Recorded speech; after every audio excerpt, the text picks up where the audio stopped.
Let's talk about getting to the root of the fear. When it comes to applying it, when it comes to applying the steps, the hubs of creativity, this is actual actions. We've been talking about what's going on in the mind, but here, hubs of creativity, it's actual actions. You might be afraid of doing it. You might have blocks in your mind. How do you deal with it? Once again, consciousness. This is where power lies, levels of consciousness. Let's become conscious of what's going on. I already know what's going on because I've been coaching a lot, so I know what's the problem and I know how to fix it. Very accurately. You might not like the solution, but let's do it. Listen, when you're afraid of, for example, let's say, you're afraid of holding eye contact. You're afraid of, it's not that you're afraid, but just you can't do it. For example, last time I had someone I've been coaching, one of the last guy I've been coaching. He was new into this thing of approaching women. It was in the street, and for the entire day, he just couldn't keep the eye contact. He was attractive, this man, but he didn't benefit from this happiness hub because he just talk, and when he has to think about what he answers, he always does this. Yeah, actually, yeah, and he just looks away when he has to think. How do you fix this kind of thing? And he couldn't fix it. He just couldn't. How do you fix it? You get to the source, to the root of what's holding you, of what you're afraid of by keeping the eye contact. And you make it your goal. Instead of having as a goal to do the happiness hub, if you can do it, if you're afraid, what happens is that the happiness hub that you're trying to use, it entails a chain of consequences that at some point attain something that you're afraid of. And so you don't want to do the happiness hub. That's the problem. If you try to fix it by focusing on doing the actions, because you're blind to the root of the fear, you don't have much power to do it. If you don't put your attention on the root, it will be way more difficult to force yourself to do the happiness hub. Let's focus on the root. Actually, you're afraid of holding eye contact because you're afraid of the consequences it might have. Let's make those consequences the goal instead of making the hub the goal, because it will entail this. Let's make this the goal until it's fixed. For example, this man, here's what I told him. Okay, now, next woman you approach, your goal is to make her feel awkward. You have to look at her so much in the eyes when you talk with her, when you approach her, that she feels extremely awkward. She thinks this is very awkward, the way that you keep the eye contact like this. He was like, what? Okay, let's try. He just did it. Boom! Sexual tension. Sexual arousal. Huge happiness hub. Boom, and a very attractive woman. He came back after this. He said, whoa, that was crazy. I felt like I didn't even have to talk. It was just, that was the atmosphere. We didn't even need to talk. It was so chill and it was so sexual. That was crazy. Yeah, because you're applying the happiness hub now. You were not before. And why could you apply it now? Because you made what you fear the goal. Yeah, make her awkward. That's what you're afraid about. So make it the goal. For example, talking loud. Talking loud. Taking space. You're afraid of it because people might try to be kind of confrontational with you now. It might trigger their ego. They might think that you're not entitled to act like this. What the fuck are you doing, man? Why are you doing this body language and this volume thing? Bro, you're not Cristiano Ronaldo. Shut the fuck up. Be normal. Why are you taking so much space? Why are you talking so loud? There might be this kind of judgment. Now, provoke them. See it this way. Talk and behave in your body language in a way that gets people the envy to provoke you to get into a confrontation. Make it the goal. That's what you're afraid about. Make the fact of being obnoxious, the goal. Be obnoxious. Be obnoxious. That's the goal. Now, you make this the goal, it will be way easier to now, naturally, by focusing on this, naturally you will think, okay, this is the goal, but how am I going to be obnoxious? How am I going to provoke this? How am I going to make people awkward? Oh, by applying the happiness hub. Oh, great, okay. But now that this is the goal, you changed the order. This is the goal, and applying the happiness hub is what allows me to get to this goal. So you will just apply the happiness hub, and instead of being afraid of applying it, it will fuel you to attain the goal, and so it will be way easier. This is really the alpha way of dealing with this. And then when it's done, you have the momentum, it's unlocked. Now it clicks in the head. You don't have to do it anymore. You can just do the happiness hub directly now that you have got the root out. We can also see it as cutting choices. It's a variation of this idea of cutting choice.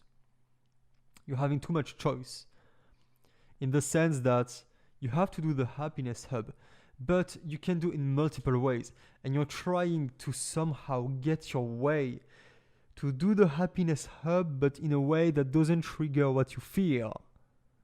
And so you have to really find the way to get your way in. Cut the choice. Cut the choice. You will not get your way in. Oh, shit. You will not get the way in. Cut the choice. Don't hope for it. Make it happen. What you fear, make it happen. Boom. Choice. Cut it. Now, there is no doing like this. You do the happiness hub. No matter how you do it. You see the thing? It's a kind of cutting choice. You're trying to be like a snake. This is why you can't do the happiness hub. You try to do it by escaping at the same time the possibility of, no, it will happen. It will happen.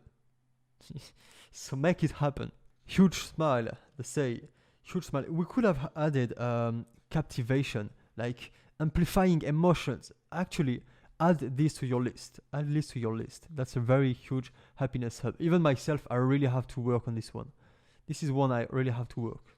I have some troubles to do it because I'm a very slow, chill guy by default. So actually add it on your list of happiness hub. Huge smile, being very expressive, like this captivation thing. The emotions, variation, tonality, everything. This is something I learned from David Sweet from Ultimate Man Project. The thing of emotions, expressivity being way more expressive, the facial expression, the emotions alternating more like this. I learned this from him. And yet to get to the root of this fear of doing it in interactions is by facing that the fear is to look like a clown, actually.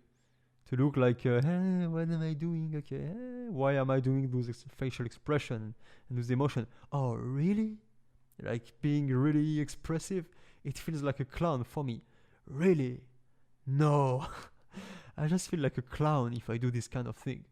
But yeah, actually that's a huge happiness hub. And when I get my balls and I do it and I'm like, okay, let's be a clown. Yeah, and I do it. I feel so happy by interacting in this way. Way more happy that when I'm interacting like this in a normal way. So again, the root, be a clown.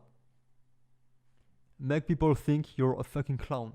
Sexual facial expression when you approach. Here is the same.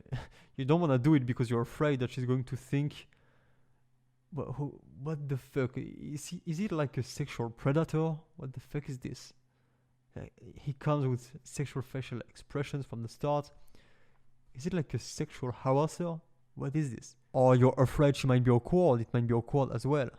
Well, make them both happen. Look like... okay, this is not very ethical, but the thing is that it's not what happens, it's only in your mind. Make it happen, look like this. Okay, now you have to balance it with not actually really looking like this because this is really unethical. But you get the point, you get the idea behind. Same with the golden rule. You're afraid to do it because you're afraid that there might be like a huge blank. Like you say your thing and everybody stops like, get to the root.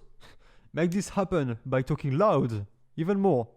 You say your golden rule. You cut the choice. You say what you have in the head, loud with the large taking space. Yeah, you say your thing, and then there is a big blank. Everybody's like, what the shit is he talking about? And you're like, yeah. You stay in the pressure of the judgment. Make it happen. Trigger the judgment. Absorb the energy of the judgment. That's a good mindset when you get to a venue, a place where there is a lot of social pressure. Absorb the energy of the judgment. View it this way, make it happen. Judgment is focusing me. It's relaxing my brain. It's putting me in the Spartan state. I love the discomfort. Okay, alright, this is good. Make it happen, make it something good. Okay, right. It leads us to the second pillar. So the second internal pillar, it is called The Obstacle is the Way. That's a book from Ryan Holiday's. That's a concept that he got from Marcus Aurelius, the greatest Roman Empire of all time. Great man. The obstacle is the way. The idea is that you have to create obstacle, because this is the way that you will generate happiness, by creating obstacles. Why? There is this idea, this mindset, that you want to get to a point where 10% of you is enough to get the results. This mindset is so key. You don't need to perform, you don't need to be perfect. Fuck perfection. Why would you need to be perfect? 10% of you is enough to get the results. Even if you're in the worst state ever, you doing shit, you're awkward. 10% of what you could do. Still, why enough to get the results you want? That's the mindset. And ultimately, you don't want it to be on your mindset, you want it to be true. But what happens when it's the case? What happens in this moment? Actually, what it means is that the challenges to get the result. For example, you want to get the woman. The challenge is not stimulating anymore. You don't get stimulated. It doesn't pushes you into the flow. And at that point, what happens is that you get bored. You become blasé. That's what happens. That's one of the first cycle that men encounter when they start this journey of approaching women. They do it for a couple months. They have adrenaline. They discover this. It's crazy. They have this superpower. They can approach women in the street. And then at some point, nothing works anymore. It's done. Nothing works. Every woman they approach, boom, instant rejection. They can't get it. Why? It's always the same thing. Always. They got blasé. They got bored. It's always this. This is the first cycle that every single man hit in this journey. The first, it's always the same. You will get blasé, you will get bored. Okay, not because it's easy to get the woman, but because the challenge of facing the fear of approaching. This is more this. This was the challenge you had to face before. And this was stimulating you, pushing you into the flow. Now you don't feel this pressure anymore. You're not inhibited as much anymore. So now you approach a woman and you don't feel this adrenaline, you don't feel this pressure. And so you're actually blasé. You're not very creative, you're not very fun. You're way too chill. You're way too relaxed in a certain sense. But in a way that doesn't trigger happiness. Because the happiness hub we've been talking about, it's about being very relaxed, but in a way that triggers some pressure, which creates the happiness, among many reasons why it creates happiness, of course. But that's one of the things, and you don't have access to this anymore. Now, the external world doesn't give you the obstacle that you need anymore in order to be stimulated. There is many ways to be stimulated. For example, if you're being very creative and in a fun, creative field at that moment, you don't need to have the pressure. But once again, it's one of the strongest things you can use to draw you into happiness. into productivity, into proactivity, into creativity, into everything that we need. Here, we've been talking about it. So let's use it actually. And let's actually combine it with a lot of other things so that it's optimal. It's like a hub of optimization so that you don't get blasé, you don't get bored. The solution is to create the obstacles by yourself. Okay, you get to that point where approaching a woman in itself, even approaching 10 women, group of 10 women in the dance floor on the club in itself, it doesn't trigger that much adrenaline anymore. You don't have that much pressure. Make the pressure come from what you do instead, from the way you behave. Set your own obstacles and be strategic about it. Optimize it. For example, the happiness hubs. This is your new challenge. This is your new obstacle, which is optimized because that's actually the happiness hubs. So let's use it. You will not get blasé if you keep, every time you approach, doing the things of opening from distance, talking loud, taking space, coming, going into the bubble, escalating. You have time before you get blasé from those happiness hubs and the cycles and shit. But if ever you get to the point that even this, it's nothing anymore, then actually you might consider bringing more thing, new thing, maybe starting to get into a bit more crazy things, but it would be an entire whole subject, an entire whole topic. And I assume that it will be the case of almost no one here. If it's your case, you might understand the logic behind and find out by yourself how to fix it. And moreover, even if it's the case, because now you're actually doing the happiness hub, even if there is no pressure anymore. By definition, this is happiness hubs. Why? Because it generates happiness either for her, but either for you. So in either case, you're not going to be blasé. So happiness hub, you have to do them because this is happiness hub, but also because it helps you to set your own obstacles. So you're not relying on the environment to give you the obstacle. You have it by yourself. The obstacles at the same time, remember, this is what will get you in the Spartan state. Do things. This is as if you're feeding from the obstacle. You want to be alpha. That comes from it. Pushing through the obstacles, pushing through the challenges of life. That's part of what being alpha is. That's part of what being a fucking man is. You push through the challenges. Get stable. You learn to be stable among the chaos. You learn to be stable, to keep going and to keep pushing through the adversity. The things we've been seeing in the alpha vibe, they don't come from nowhere. This is serious. Become alpha. Don't pretend to be alpha. Be alpha. Push through the obstacles. Set your own obstacles. Even in your life, set goals that triggers obstacle, and then you have to push through the obstacles. Be alpha for real. Don't fake it.